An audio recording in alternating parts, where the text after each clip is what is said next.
Om Namo Venkatesaya. Welcome to my YouTube channel. నా పేరు తనీష్ నరసింహ.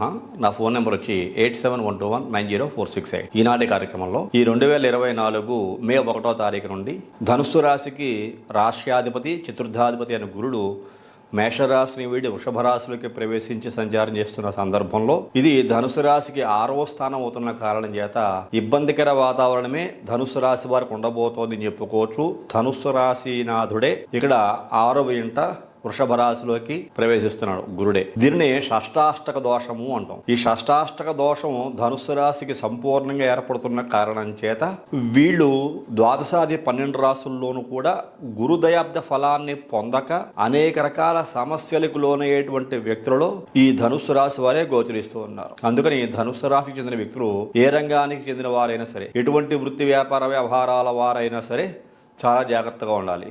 విద్యార్థులైనా సరే చాలా జాగ్రత్తగా చదువుకోవాలి. ముఖ్యంగా ఎవరితోటి గొడవలకి వెళ్లకుండా ఉండాలి, ఏ వర్గానికి చెందిన వ్యక్తులైనా సరే. ఎందువల్లంటే ఇక్కడ శత్రుత్వాలు అకారణంగా పెరిగిపోతూ ఉంటాయి. ఉన్నదే శత్రుస్థానము, షష్టాష్టక స్థానం కూడా. ధనుస్సు రాశి నుంచి 6వ స్థానంలో గురుడు ఉన్నాడు వృషభ రాశి యందు. వృషభ రాశి నుంచి 8వ స్థానము యొక్క ధనుస్సు రాశి అవుతుంది. ఇలాంటి షష్టాష్టక దోషంతో ఈ గురుడు ధనుసు రాశిగా ఉన్న కారణం చేత ప్రతి విషయంలోనూ, ప్రయాణాల విషయంలో జాగ్రత్త పడాలి. కుటుంబంలో ఎటువంటి తగాదాలు రాకుండా చూసుకోవాలి. వృత్తి వ్యాపారాలు యందు చాలా జాగ్రత్తగా ఉండాలి. మిమ్మల్ని మీరు జాగ్రత్తగా రక్షించుకుంటూ ఉండాలి. మాట తీరు జాగ్రత్తగా ఉండాలి. అలాగే మీ మైండ్, మీ ఆలోచన చాలా జాగ్రత్తగా ఉంటూ ఉండాలి. సరైన నిర్ణయం తీసుకుంటూ ఉండాలి. ఎందుకంటే ఇతర గ్రహాల యొక్క అనుకూలతలు కొంచెం బాగా ఉన్నప్పటికీ కూడా ఈ గ్రహాల యొక్క అనుకూలతలే కాకుండా ముఖ్యంగా దైవబలంగా చెప్పినటువంటి ఈ యొక్క గురుడు షష్ఠస్థాన ప్రవేశము, శుక్రుడి ఇంట్లో సంచారమే అతిపెద్ద సమస్యగా, దీనిని మానసికమైన క్లేశములు అని చెబుతూ ఉంటారు. అంటే మెంటల్ పీస్ అనేటువంటి ఉండదు. అన్ని రకాలుగా స్థితిమంతులు అయినప్పటికీ ఏదో పోగొట్టుకున్న వ్యక్తులుగా ఉంటారు. సంపూర్ణ ఆరోగ్యవంతులైనప్పటికీ అనారోగ్యంగా ఉన్న వ్యక్తులుగా కనబడుతూ ఉంటారు. ఉద్యోగస్తులు కూడా అంతే. అన్ని అర్హతలు ఉన్నప్పటికీ కూడా ఏమీ సాధించలేను నేను, నా వల్ల ఏమీ అవ్వదు అనే పరిస్థితులు ఆ ఉద్యోగం చేసే చోట గోచరిస్తూ ఉంటాయి. అందరూ నాకు శత్రువుల్లాగే ఉన్నారేమిటి అనేటువంటి ఆలోచన వస్తూ ఉంటుంది. అలాగే మీతోటి అకారణంగా కూడా కొంతమంది అంతవరకు బాగా స్నేహంగా ఉండే వ్యక్తులను సరే శత్రుత్వాలు కలిగించేటువంటి మాటలు మాట్లాడడం కూడా జరుగుతూ ఉంటుంది. అందుకోసమని ఈ ధనుస్సు రాశి వారు జాగ్రత్తగా ఉండాలి. వ్యాపార వర్గాల్లో కూడా అంతే. వ్యాపారం ఉన్నట్టుండి మే 1వ తారీఖు నుంచి అనేక రకాల ఒడిదుడుకులకి, మార్పులకి లోనవుతూ ఉంటుంది ఈ ధనుస్సు రాశికి చెందిన వ్యక్తులకి. ఇతర గ్రహాల యొక్క అనుకూలతలు ఉంటే ఉండొచ్చు, కానీ దైవబలంగా చెప్పిన గురుబలం అనుకూలంగా లేని కారణం చేత చాలా జాగ్రత్తగా ఉండాలి. తల్లి యొక్క ఆరోగ్య విషయంలో అశ్రద్ధ చేయకూడదు. తల్లికి ఏదైనా అనారోగ్యం కనుక వస్తే వెంటనే డాక్టర్ని కన్సల్ట్ అవ్వటము, సరైన మెడికేషన్ తీసుకోవడం వల్ల ఆరోగ్యం కొంచెం కుదురుపడే అవకాశం కలుగుతుంది. కుటుంబంలో మనశ్శాంతి అనేది కొంచెం కరువయ్యేటువంటి అవకాశాలు ఈ ధనుసు రాశికి చెందిన వ్యక్తులు కనపడుతున్నాయి. ఇందాక నేను చెప్పినట్టుగా 12 రాశుల్లోనూ కూడా గురుదయాబ్ద ఫలాన్ని వ్యతిరేకమైన దిశలో పొందేటువంటి వ్యక్తుల్లో ధనుస్సు రాశి వారే ఉన్నారు. షష్టాష్టక దోషం. మరలా ఈ ధనుస్సు రాశినాథులైన గురుడు అష్టమంలో ఉండడమే కాకుండా 9వ దృష్టితోటి మకర రాశి నీచ స్థానాన్ని కూడా చూస్తూ ఉండడం. ఇందువల్ల ఆర్థికపరమైన సమస్యలు, మాట సంబంధమైనటువంటి సమస్యలు, మీరు ఏది మాట్లాడినా వ్యతిరేకంగా ఉంటూ ఉంటుంది. ఆ మాటకి విలువ ఉండదు. విలువ కోల్పోయిన వ్యక్తుల్లా ఉన్నామేమిటి అనేటువంటి భావన, ఆలోచన మీలో వస్తూ ఉంటుంది మీకు. కాబట్టి జాగ్రత్తగా ఉండండి. దీనికి శివారాధన గొప్ప పరిష్కార మార్గంగా చెప్పుకోవచ్చు. పరమేశ్వరుడికి మీకు శక్తి ఉంటే ప్రతినిత్యం అభిషేకం చేయించుకోవటం, లేకపోతే ప్రతి సోమవారం శివాలయంలో శివుడికి అభిషేకం చేయించుకోవటం, దక్షిణామూర్తి యొక్క ఆరాధన, దత్తాత్రేయుని యొక్క ఆరాధన, గురు సంబంధమైనటువంటి ఆరాధనలు చేసుకోగలిగితే చాలా మంచిది. కుడి చేతికి పసుపు రంగు దారం కట్టుకోవడం వల్ల రక్షాబంధనం ఉంటుంది దీన్ని. ఈ పసుపు రంగు దారాన్ని 5 ముళ్ళు కింద వేసి గణపతి యొక్క మంత్రం కానీ, దత్తాత్రేయుని యొక్క మంత్రం కానీ, దక్షిణామూర్తి యొక్క మంత్రం కానీ చదువుకుంటూ ఆ 5 ముళ్ళు వేసి అది కుడి చేతికి కట్టుకుంటూ ఉంటే ప్రతి గురువారము కూడా ఈ గురు సంబంధమైన దోషాలు కొంచెం తగ్గుముఖం పడతాయి. పసుపు రంగుకి సంబంధించినవి ఏదైనా వాడుతూ ఉండాలి.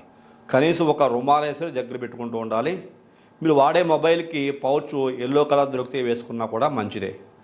అలాగే పసుపు రంగు షెల్ కలిగినటువంటి పెన్ను, అంటే పెన్నుకి పై రంగులు ఇంకు కలర్ బ్లూ కానీ, రెడ్ కానీ, బ్లాక్ కానీ ఏదైనా వాడుండొచ్చు మీరు, కానీ పైన ఆ క్యాబిన్ ఏదైతే ఉంటుందో అది పసుపు రంగు ఉన్నట్లుగా ఉంటే ఇంకా కొంచెం మంచిది. అంటే గురుగ్రహానికి సంబంధించినవన్నీ కూడా దగ్గర పెట్టుకుంటూ ఉండాలి. ప్రతినిత్యము గంధాన్ని నుదుటను ధరించడం తిలకంలాగా, ఆ గంధం పెట్టుకున్న పైన కుంకుమ బొట్టు పెట్టుకోవడం. అలాగే చందన తైలం అని ఉంటుంది. ఆ చందన తైలాన్ని వాడేటువంటి అవకాశం ఉన్న వ్యక్తులు వాడటం.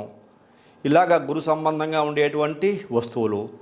అలాగే పసుపు రంగు ఒత్తులు వేసి చందన తైలంతో దీపారాధన చేయటం ఇంటికి ఉత్తర దిక్కులో. వీటి వల్ల కూడా గురు సంబంధమైనటువంటి దోషాలు తొలగుతాయి. గురువు యొక్క అనుకూలత, దైవం యొక్క అనుకూలత పెరిగేటువంటి అవకాశం కలుగుతూ ఉంటుంది. లక్ష్మీ కుబేరుల్ని ఎక్కువగా ఆరాధిస్తూ ఉండాలి. బ్రాహ్మణుల్ని, పెద్దల్ని అవమానపరచకూడదు. వాళ్ళకి మీకు తోచినటువంటి సహాయ సహకారాలు చేస్తూ ఉండాలి. దైవ దర్శనం చేసుకుంటూ ఉండాలి. ముఖ్యంగా శివాలయంలో శివుని యొక్క దర్శనం చేసుకోవడం, దక్షిణామూర్తి దర్శనం చేసుకోవడం, అలాగే దత్తాత్రేయుడిని, ఇటువంటి గురు సంబంధమైన దేవతా ఆలయాలు సందర్శించడం వల్ల గురువులు, సద్గురువులు, పెద్దలు, సాధువులు వాళ్ళ యొక్క ఆశీర్వచనాలు తీసుకోవడం వల్ల ఎక్కువగా శుభాలు కలిగే అవకాశం కలుగుతుంది. ఏదైనా షష్టాష్టక దోషం షష్టాష్టక దోషమే. ఎందువల్ల అంటే దీనిని దృఢకర్మ అని చెబుతారు. అదృఢ కర్మ కాదు, సంవత్సర కాలం పాటు ఉంటుంది. ఇది మీ వ్యక్తిగత జాతకంలో కూడా ధనుసు రాశి వారికి బైబర్త్ మీకు ఇలాగే 6వ ఇంట వృషభ రాశి ఎందుకు గురుడే ఉన్నాడు అనుకోండి, ఆ వ్యక్తులు మరింత ఎక్కువగా స్ట్రగుల్ అవుతారు. అందుకే చెప్తూ ఉంటాను, వ్యక్తిగత జాతక పరిశీలన అనేటువంటి చాలా ఇంపార్టెంట్ అని చెప్పేసాను. ఇది అన్ని రంగాల వారికే పనిచేస్తుంది. పొలిటికల్గా ఏ కేడర్లో ఎంత హై లెవెల్లో ఉన్నా సరే, ఎంత చిన్న స్థాయి ఉద్యోగస్తులు సరే ఇబ్బందులు పడతారు. ఇక్కడ వ్యక్తే ముఖ్యం, వృత్తి వ్యాపార వ్యవహారాలు కాదు. విద్యార్థులని, అలాగే అధ్యాపకులని, లేకపోతే ఉద్యోగస్తులని, ఇక్కడ మన కేడర్ మనకు ఉంటే ఉండొచ్చు, కానీ దైవబలం అనేటువంటిది చాలా బలంగా ఇబ్బంది పెడుతుంది, చాలా బలంగా అభివృద్ధిని ఇస్తూ ఉంటుంది. అలాగే ధనుస్సు రాశి వారికి ఈ 2024 క్రోధినామ సంవత్సరంలో మే 1వ తారీఖున గురుడు షష్టమ క్షేత్రంగా చెప్పినటువంటి వృషభ రాశిలోకి మారి షష్టాష్టక స్థానస్థితితో పాటుగా భాగ్య దృష్టి ఈ ధనుసు రాశికి ద్వితీయ స్థానంగా చెప్పుకునే మకర రాశి యందు నీచ స్థానాన్ని కూడా చూస్తున్న కారణం చేత చాలా జాగ్రత్తగా ఉండాలి. అనవసరమైన ధన వ్యయం ఈ చేత చేయిస్తూ ఉంటాడు. 10 రూపాయలు ఖర్చు పెట్టాల్సిన చోట 100 రూపాయలు ఖర్చు పెట్టాల్సిన పరిస్థితులు వస్తూ ఉంటాయి. భయం కలుగుతూ ఉంటుంది. శత్రుత్వాలు కూడా పెరిగిపోతూ ఉంటాయి. అందుకనే చెప్పాను, గురుదేవత ప్రార్థన, గురుదేవత ఆరాధన చేసుకోవటం ఉత్తమోత్తమం. ఇది చాలా మీకు మంచి ఫలితాలు ఇస్తూ ఉంటుంది. స్నానం చేసేటప్పుడు ప్రతి ఒక్కరు కూడా కొద్దిగా చిటికుడు పసుపు నీటిలో కలుపుకొని స్నానం చేయడం వల్ల కూడా ఈ గురుదోష పరిహారం అవుతుంది. లేకపోతే కొద్దిగా గంధం పొడిని కొంచెం నీటిలో కలుపుకొని స్నానం చేయడం వల్ల కూడా గురుదోష పరిహారం అవుతుంది. గురుదయాబ్ద ఫలాన్ని పెంచుకోవడానికి కనిపించేటువంటి ప్రతి ఒక్క మార్గాన్ని ఆచరించటం వల్ల ఈ శత్రుత్వాలు, షష్టాష్టక దోషాలు, నీచస్థాన దృష్టి కలిగిన గురుడి యొక్క దోషము, ఇవన్నీ కూడా తగ్గుముఖం పట్టే అవకాశం ఉంటుంది. ఏది ఏమైనా వ్యక్తిగత జాతక పరిశీలన చేయించుకోండి. మీ పర్సనల్ హారోస్కోప్లో గురువు బలమైన స్థానంలో ఉంటే ఈ దోషం తగ్గుముఖం పడుతుంది, ఎందుకని గోచారం కాబట్టి. మీ వ్యక్తిగత జాతకంలో కూడా దోషప్రదుడుగా గురుడు కనుక ఉంటే ఇప్పుడు షష్టాష్టక దోషము, షష్టమ స్థాన స్థితి, మనఃక్లేశములు, శత్రుత్వాలు ఇవన్నీ కూడా కొంచెం పెరిగే అవకాశం. ఇలాంటి వ్యక్తులే మనకి సొసైటీలో ఎక్కువగా ఇబ్బంది పడే వ్యక్తులుగా ఈ 2024 క్రోధినామ సంవత్సరంలో ధనుస్సు రాశి చెందిన వ్యక్తులను చూస్తూ ఉంటాం. కాబట్టి ఎంతైనా జాగ్రత్తలు పడాలి. ఆరోగ్యపరంగా కూడా చాలా జాగ్రత్తగా ఉండాలి. కాబట్టి ఇంత నెగిటివే చెప్పాను, మొత్తం అంతా నెగిటివ్ చెప్పని చెప్పి ఏమనుకోకండి. ఎందువల్ల అంటే అలాంటి చెప్పాల్సిన పరిస్థితులే. ఇది ఒక అవేర్నెస్ ప్రోగ్రామ్, బాగా గుర్తుంచుకోండి. జ్యోతిష్ శాస్త్రం అనేటువంటిది మనిషికి ఒక టార్చ్ లైట్ లాంటిది. ఎందువల్ల అంటే ఒక మంచి మార్గాన్ని చూపిస్తుంది. మనకేదో కోట్లు కొమ్మరించేటువంటి గ్రహస్థితి ఉంది, కుబేరులు అయిపోతామంటే కొన్ని రాసుల వాళ్ళకి ఇదే గురుడు, ఇదే స్థానస్థితి అదృష్టాన్ని తెచ్చిపెడతాడు, కోట్లు కొమ్మరిస్తాడు, నిజంగానే యోగం కలుగుతుంది. మరి ఇదే గ్రహస్థితి, ఇదే వృషభ రాశి యందు ఇదే గురుని యొక్క గ్రహస్థితి కొన్ని రాసుల వాళ్ళకి ఇబ్బందులు కూడా కలిగిస్తూ ఉంటుంది. కాబట్టి ఒక కుటుంబంలో 4 రకాల రాసుల వాళ్ళు ఉండొచ్చు. అందులో మంచి గ్రహస్థితి కలిగినటువంటి వ్యక్తులు కనుక ఉంటే, ఈ దోషప్రదంగా ఉండేటువంటి గ్రహస్థితులు కలిగిన వ్యక్తులు కూడా ఉంటే కొంచెం సమపాళ్లలో ఇబ్బందులు తగ్గుతాయి కూడా. ఇంకా కొన్ని సందర్భాల్లో చూసుకుంటే ఈ గురుడు వల్ల రేపు రాబోయేటువంటి అక్టోబరు, నవంబరు, డిసెంబరు, జనవరి మాసాల్లో వక్ర సంచారం చేస్తాడు ఇదే వృషభ రాశి యందు గురుడు. అప్పుడు ఈ దోషం తగ్గుముఖం బట్టి వక్ర సంచారం చేసిన గురుడు కారణం చేత శుభాలు పొందుతారు. సుమారుగా ఒక 3 నుంచి 4 నెలల కాలం, అక్టోబర్, నవంబర్, డిసెంబర్, జనవరి మాసాల్లో గురుడు యొక్క వక్ర సంచారమే ఈ యొక్క ధనుస్సు రాశి వారికి రిలీఫ్ని ఇస్తుంది, చాలా మేలు కలిగిస్తుంది చెప్పుకోవచ్చు. ఆ మాసాలలో ఇప్పుడు పడుతున్న సమస్యలన్నీ కూడా తగ్గుముఖం బట్టి రివర్స్ అవుతాయి. ఇబ్బంది పడతారు అంటే సుఖం కలుగుతుంది, కష్టాలు వస్తాయి అంటే ఆనందం కలుగుతుంది. ఆ సమయంలోనే మీకు కావాల్సిన ముఖ్యమైన పనులన్నీ కూడా నిర్వహించుకోవచ్చు. ఇది చాలా మంచి శుభ పరిణామంగా చెప్పుకోవచ్చు. ఈ ధనుసు రాశి వారికి గురుని యొక్క వక్ర సంచారము అక్టోబరు, నవంబరు, డిసెంబరు, జనవరి మాసాల్లో.